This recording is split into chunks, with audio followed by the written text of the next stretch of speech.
going to talk about the Yardworks 6-ton dual cut log splitter. It comes with a foot pedal, which is very convenient. Here are more specs. The motor is rated for 1 3/4 horses. The splitting force is 6 tons. Oil capacity is 3.5 liters. The weight is 106 pounds. I managed to move it, but you definitely want to stretch before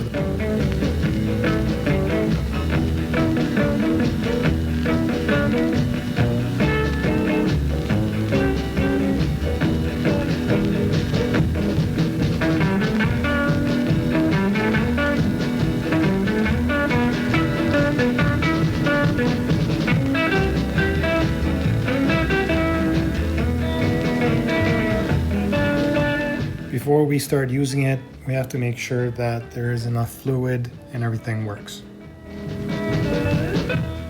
Before you use the splitter, you have to turn the bleed screw approximately 3 times counterclockwise. You want the bleed screw to be up and down to prevent it from being damaged by split logs. This is the hydraulic fluid dipstick. Here is our power button. And you guessed it, this is the foot pedal. Before first use, we are going to check the hydraulic fluid to make sure we have enough, and we are going to do this by turning the dipstick screw counterclockwise.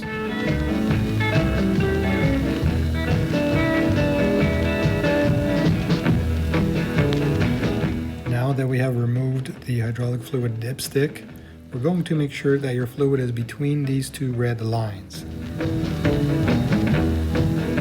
Let's tighten the dipstick back so it's about snug.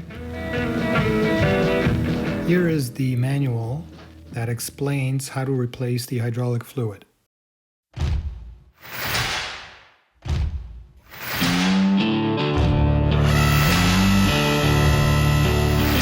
Now we want to put the log splitter through 1 full cycle to make sure everything is working and moving smoothly.